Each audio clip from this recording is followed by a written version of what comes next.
There is a book in the Bible that most people pick up, read 3 chapters, and quietly put back down. Not because it's boring, because it feels like 2 completely different books stitched together, one breathing fire, the other whispering comfort. With no obvious reason, they belong side by side. And honestly, I think a lot of us miss just how strange this book really is. But here's what stopped me cold. Many early Christians, the ones who walked with the apostles, who died for what they believed, eventually gave Isaiah a nickname. The 5th Gospel. Think about that. Matthew, Mark, Luke, John, and then Isaiah. A book written by a man who never heard Jesus preach a single word. Never watched him heal anyone. Never stood close enough to see the expression on his face when they drove the nails in. He was dead 700 years before any of that happened.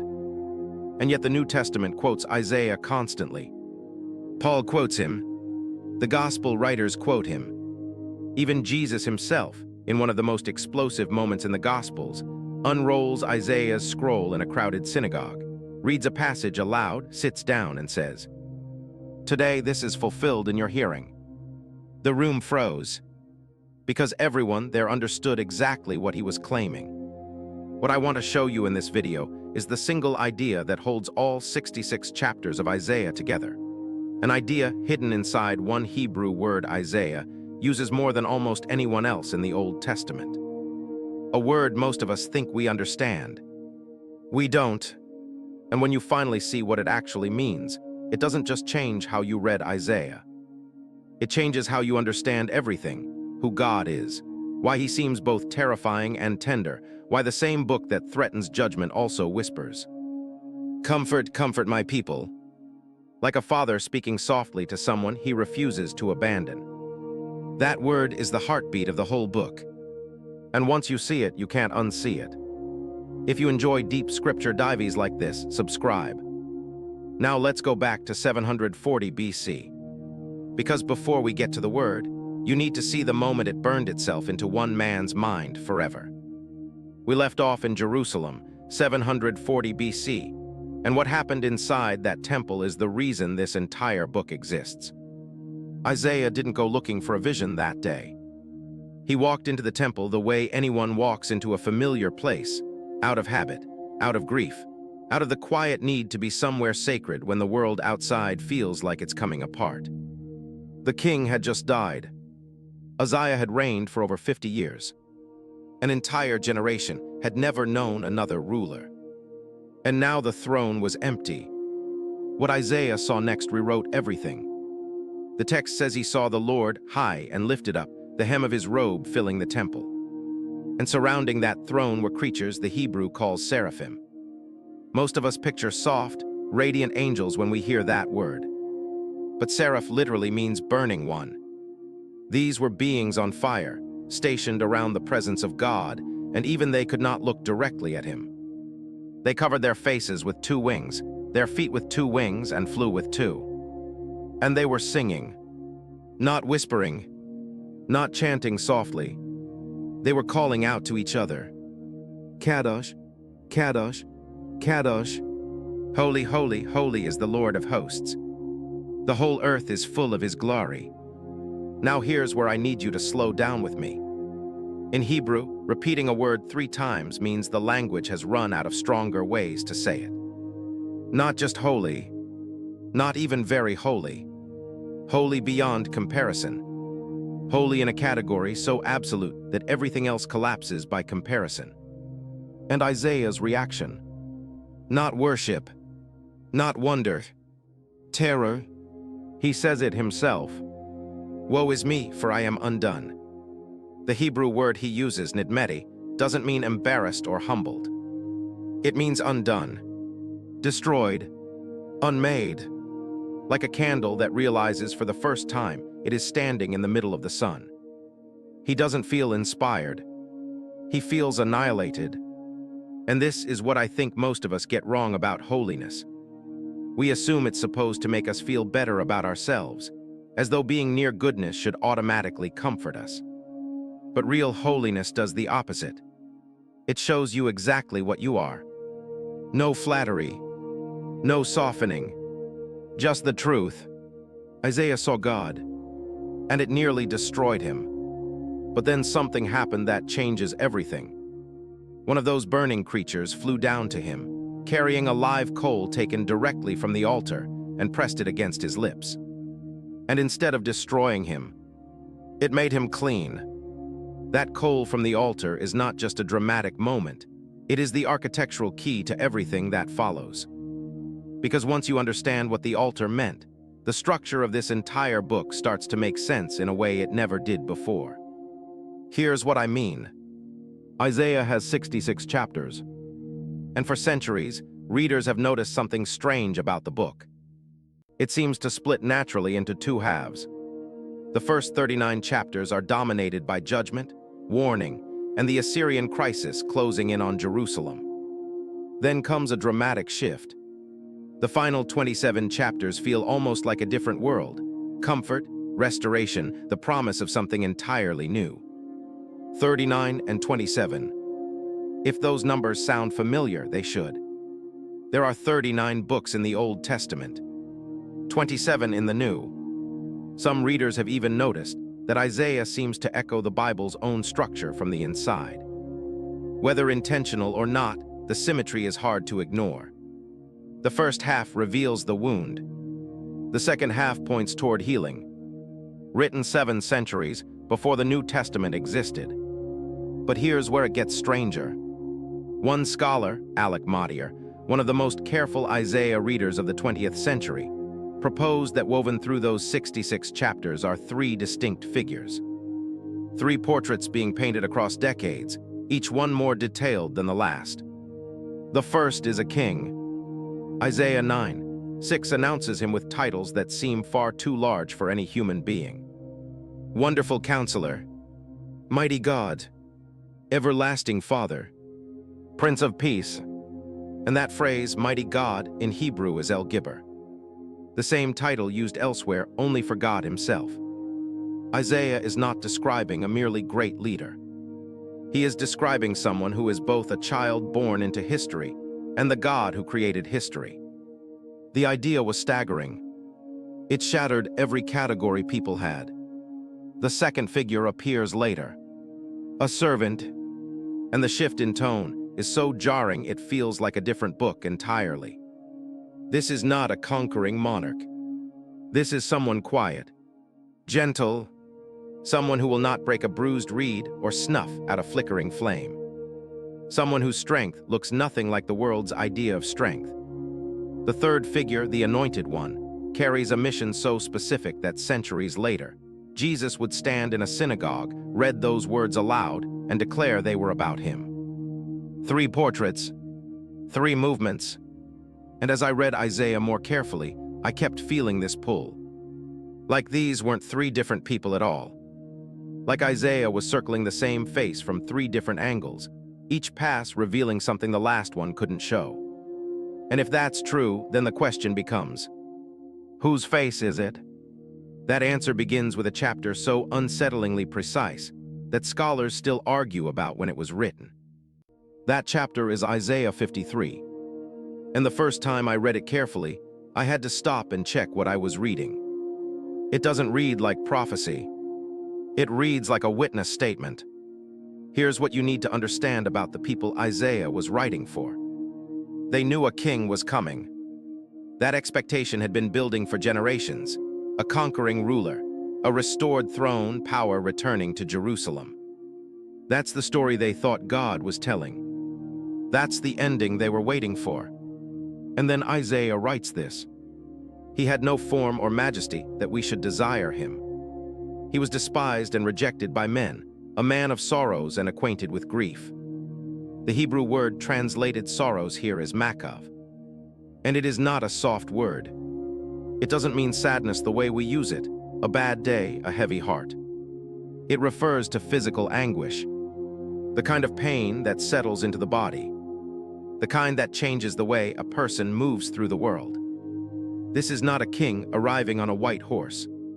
This is someone crushed. And then the text pivots. What it says next is so precise that I want you to hear every word of it. Surely he has borne our griefs and carried our sorrows. He was wounded for our transgressions. He was bruised for our iniquities. The chastisement for our peace was upon him, and by his stripes we are healed. The Hebrew verb savel, translated here as carried, means to bear a load so heavy it changes the shape of the one carrying it. Not a burden briefly passed between hands, a weight that bends the carrier permanently. And the word translated wounded carries the sense of being pierced through. Torn open, not struck from the outside, but broken open. 7 centuries before crucifixion became the symbol of Christianity, Isaiah is describing someone absorbing consequences that belong to someone else. But here's the detail that hit me hardest. Verse 10 says this figure would see his offspring and prolong his days after the suffering. That is the language of life continuing beyond death, written in a world where resurrection was still far from universally believed. Isaiah isn't just describing someone who dies. He is describing someone who dies, and then somehow continues. The 4 servant songs, chapters 42, 49, 50, and 52 through 53, move in a single trajectory. Commission, rejection, suffering, triumph, and that arc mirrors the gospel story with a precision that still stops me when I sit with it long enough. Isaiah 53 is not the climax of the book. It is the doorway. And what waits on the other side is the moment when 7 centuries of prophecy converged in a single afternoon in a small-town synagogue. And one man stood up and said something the room never recovered from. That afternoon in Nazareth is one of those moments in history I keep coming back to. Not because it's dramatic, though it is, but because of what it forced the people in that room to decide. The synagogue was small, the kind of place where everyone knows everyone, where the man standing up to read is the same man they watched grow up, the same man whose family everyone in town knew. Nothing about the moment seemed unusual. Jesus unrolled the scroll of Isaiah, found chapter 61, and read it out loud. The Spirit of the Lord is upon me, because he has anointed me to preach good news to the poor. He has sent me to heal the brokenhearted, to proclaim liberty to the captives, and the opening of the prison to those who are bound. Then he sat down, and suddenly the room was completely still. And he said, "Today this scripture is fulfilled in your hearing."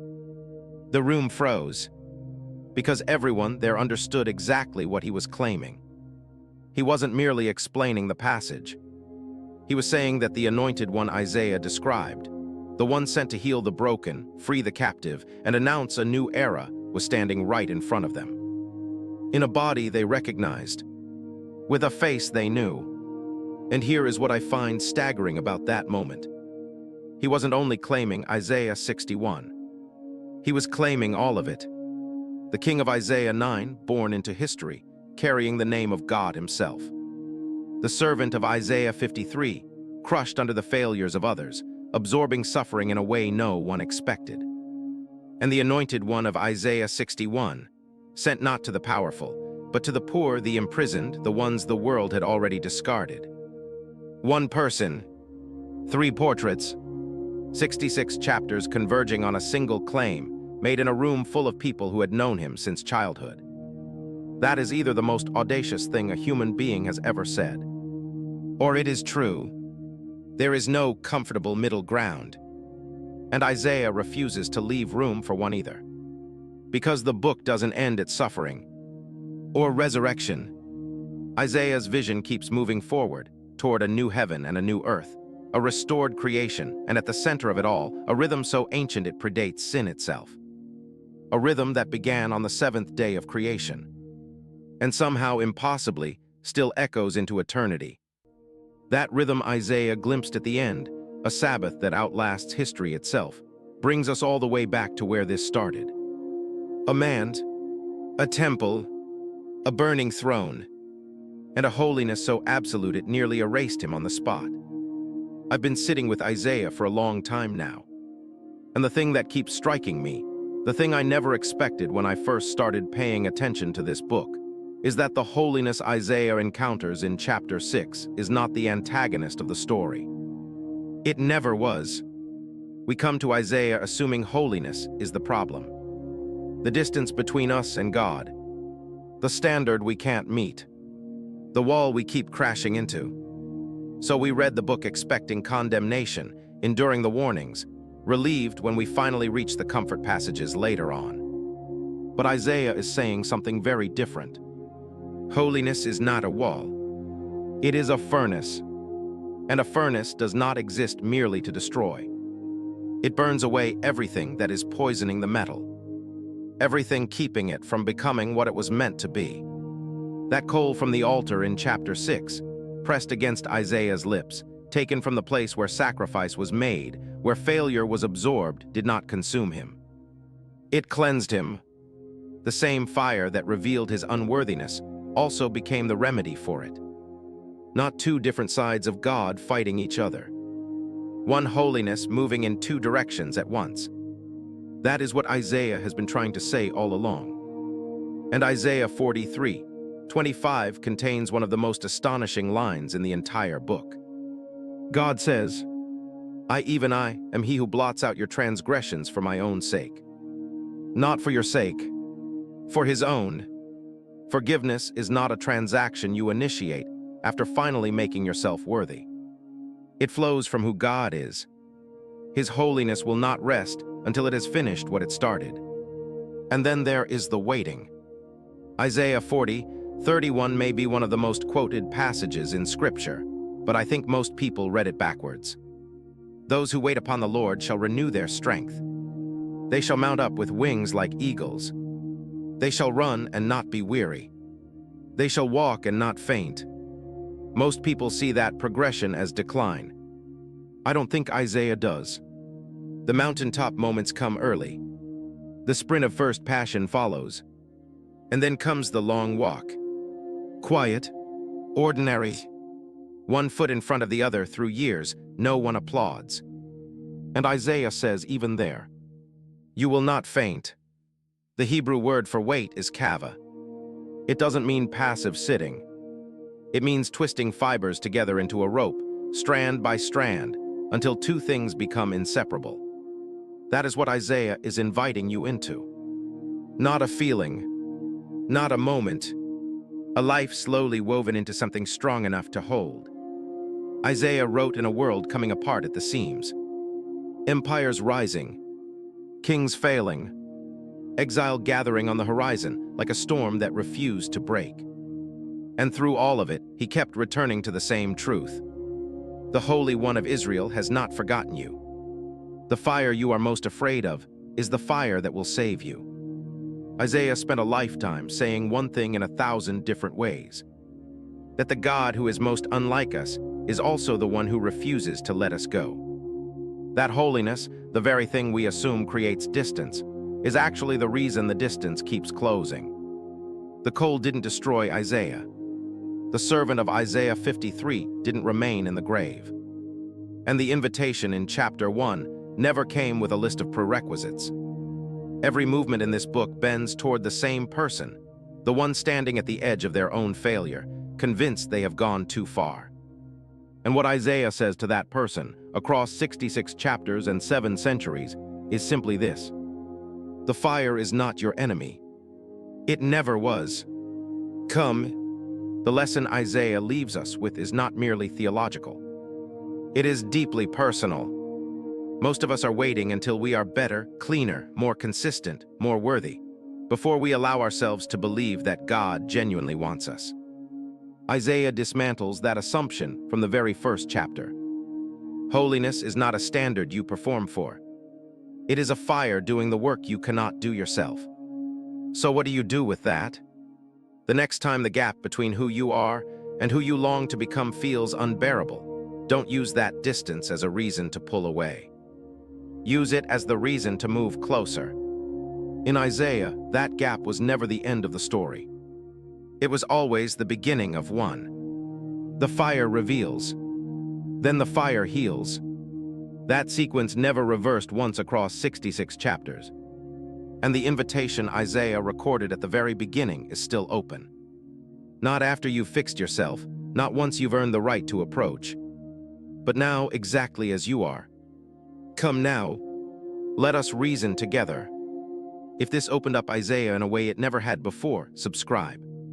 It genuinely helps this channel keep going, and there is a lot more worth exploring together. And before you go, one simple question. When you hear the phrase, "the fire is not your enemy," does that bring you relief, or does part of you still want to run? Drop your answer in the comments. There's no wrong response, and your honesty might be exactly what someone else scrolling through needs to read today.